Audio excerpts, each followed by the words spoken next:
Um homem foragido, mais de 300 policiais mobilizados, um detetive famoso no comando da caçada, a imprensa acompanhando cada passo, e um final que chocaria até uma das maiores escritoras do Brasil, antes de Lúcio Flávio, antes de Cara de Cavalo, antes da Scuderi, antes de muitos nomes virarem lenda na crônica policial carioca, existiu Mineirinho. Para a polícia, ele era um dos homens mais procurados do Rio de Janeiro. Para os jornais, era o personagem perfeito. Perigoso, misterioso, fugitivo e cercado de histórias. Para parte da população, virou quase uma figura de lenda urbana. Mas por trás do apelido, das manchetes e da caçada policial, existia uma história muito mais complexa. Uma história sobre crime, pobreza, imprensa, polícia, punição e uma pergunta que continua atual. Até onde uma sociedade pode ir quando transforma medo em autorização para tudo? Essa é a história de José Miranda Rosa, conhecido como Mineirinho, o criminoso que virou manchete, o fugitivo que mobilizou a velha polícia carioca, e o nome que entrou para a história não apenas pelo que fez, mas também pela forma como sua trajetória terminou. Para entender Mineirinho, é preciso voltar ao Rio de Janeiro dos anos 1950 e início dos anos 1960. Naquele tempo, o Rio ainda carregava o peso simbólico de antiga capital federal. Era uma cidade de jornais fortes, de delegacias movimentadas, de morros em transformação, de desigualdade profunda, de medo urbano crescendo e de uma crônica policial que transformava certos personagens em nomes conhecidos. Naquela época, um criminoso não precisava de televisão ou internet para ficar famoso. Bastava aparecer nos jornais. Bastava ter um apelido forte. Bastava protagonizar fugas, perseguições e episódios de grande repercussão. E Mineirinho tinha todos esses elementos. Seu nome verdadeiro era José Miranda Rosa. Ele nasceu em Minas Gerais, e o apelido veio justamente dessa origem.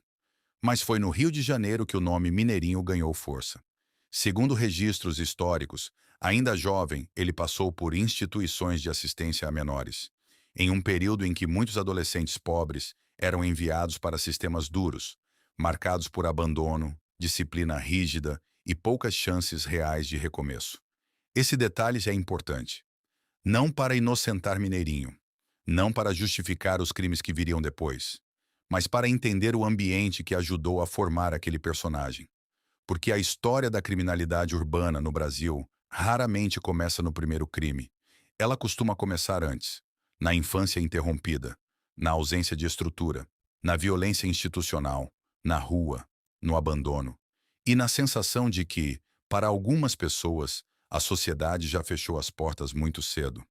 Mineirinho cresceu nesse mundo. E com o tempo, seu nome passou a aparecer ligado a crimes, assaltos, fugas e confrontos com a polícia. A imprensa ajudou a construir sua imagem. Os jornais o tratavam como inimigo público. As manchetes reforçavam a ideia de ameaça. A cada nova notícia, o apelido Mineirinho ficava mais forte. E quanto mais forte o apelido, maior o mito. Esse é um ponto central da história. Mineirinho não foi apenas um criminoso procurado. Ele foi também um produto da crônica policial. A imprensa da época criava personagens. De um lado, o bandido perigoso. Do outro, o policial corajoso. No meio, a cidade acompanhando tudo como se fosse uma narrativa de cinema. E muitas vezes, essa narrativa simplificava a realidade. Porque a realidade era mais confusa, mais suja, mais incômoda. Mineirinho tinha uma longa ficha criminal. Foi condenado a muitos anos de prisão. Passou por presídios, passou por instituições psiquiátricas judiciárias. Fugiu mais de uma vez, e cada fuga aumentava sua reputação. Para a polícia, ele era uma afronta. Para a imprensa, era notícia garantida. Para a parte do público, era o nome que simbolizava uma cidade fora de controle. Mas a grande virada da história acontece em 1962. Naquele ano, Mineirinho fugiu novamente. A fuga mobilizou a polícia carioca. E a caçada ganhou contornos de grande operação. Entre os nomes envolvidos na perseguição estava o detetive Milton Lecoq, que anos depois também se tornaria um personagem central da história policial do Rio. Lecoq já era um nome respeitado dentro da polícia, um detetive de prestígio, um homem associado à velha guarda policial. E a mobilização para encontrar Mineirinho reforçava o clima da época. A polícia precisava dar uma resposta. A cidade queria um desfecho. Os jornais queriam a próxima manchete. E Mineirinho virou o centro de uma caçada. Antes de continuar, se inscreve no canal se você gosta de histórias reais da polícia brasileira. Contadas com contexto, sem sensacionalismo e sem transformar ninguém em herói absoluto. Aqui a proposta é entender o personagem, a época e as contradições por trás da manchete.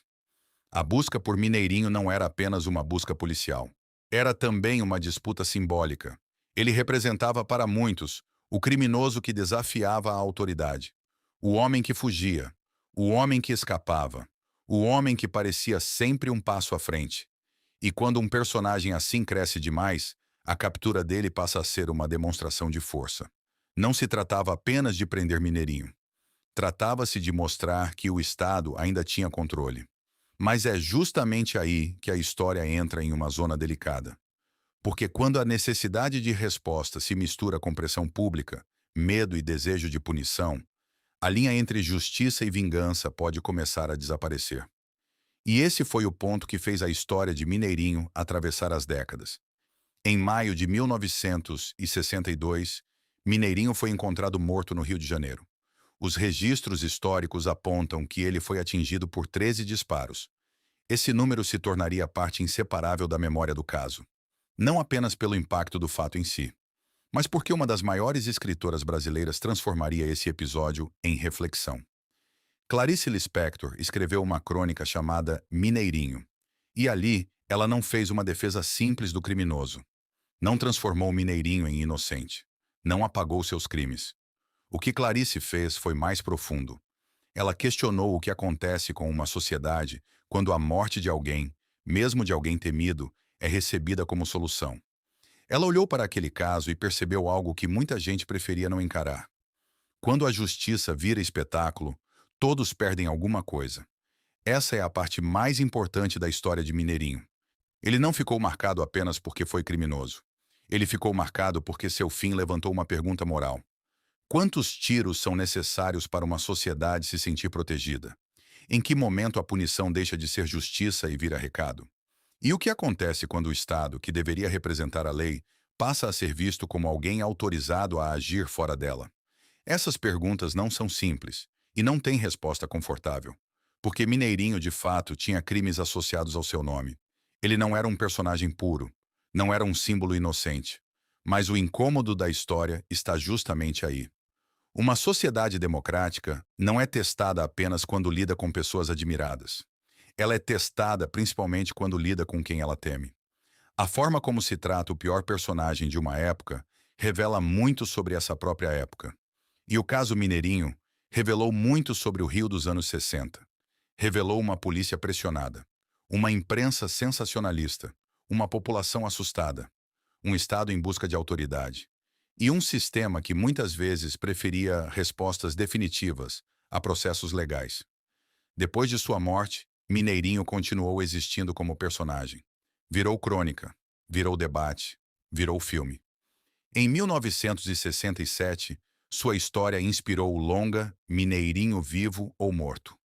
Mais uma vez, a vida real passava para o cinema. E esse movimento mostra como a crônica policial brasileira sempre teve uma relação forte com a cultura popular. Os personagens saíam das delegacias, iam para os jornais, depois para os livros, depois para o cinema, e com o tempo viravam lenda. Mas toda lenda tem um risco. A lenda simplifica, a lenda escolhe um lado, a lenda transforma uma história cheia de contradições em uma imagem fácil de lembrar. E Mineirinho não cabe em uma imagem fácil. Ele foi criminoso, foi foragido, foi temido, foi perseguido, foi personagem da imprensa, foi alvo de uma grande operação policial. E foi também o centro de uma reflexão profunda sobre violência, justiça e humanidade. Por isso, sua história não pode ser contada como homenagem. Também não pode ser contada como simples celebração policial. Ela precisa ser contada como documento de uma época em que o Rio criava personagens fortes, uma época em que a polícia tinha nomes quase cinematográficos, uma época em que os jornais alimentavam o medo e a curiosidade. e uma época em que a sociedade parecia cada vez mais disposta a aceitar respostas duras para problemas complexos. Mineirinho é importante porque antecipa várias histórias que viriam depois. Depois dele, outros nomes apareceriam na crônica policial carioca. Lúcio Flávio, Cara de Cavalo, Milton Lecoq, Mariel Mariscó, Sivuca, cada um com sua trajetória, cada um com sua contradição, cada um mostrando uma parte daquele rio onde polícia, crime, imprensa e mito se misturavam o tempo inteiro.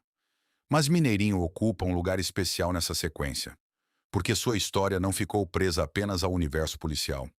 Ela entrou na literatura, entrou no cinema, entrou no debate moral e passou a representar uma pergunta maior do que ele mesmo. O que uma sociedade faz com aqueles que ela considera irrecuperáveis? Ela prende? Ela julga? Ela tenta entender? Ou ela simplesmente elimina e depois chama isso de solução? Essa pergunta continua incômoda porque ainda parece atual. Décadas depois, o Brasil ainda discute segurança pública com os mesmos dilemas: medo, punição, violência, direitos, polícia, crime, justiça, vingança. E sempre que esses temas aparecem, histórias como a de Mineirinho voltam a fazer sentido. Não porque Mineirinho deva ser admirado, mas porque ele ajuda a revelar o perigo de transformar a morte em resposta fácil. No fim, Mineirinho foi mais do que um nome das páginas policiais. Foi um retrato de um tempo. Um personagem criado pela rua, pela imprensa, pela polícia e pela desigualdade.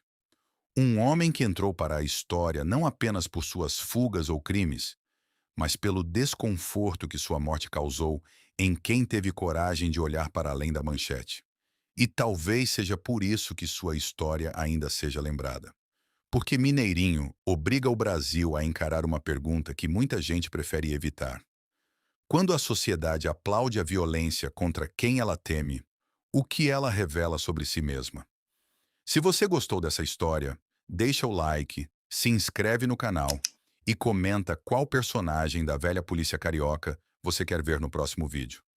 Aqui a gente segue contando histórias reais, com contexto, responsabilidade e sem romantizar ninguém.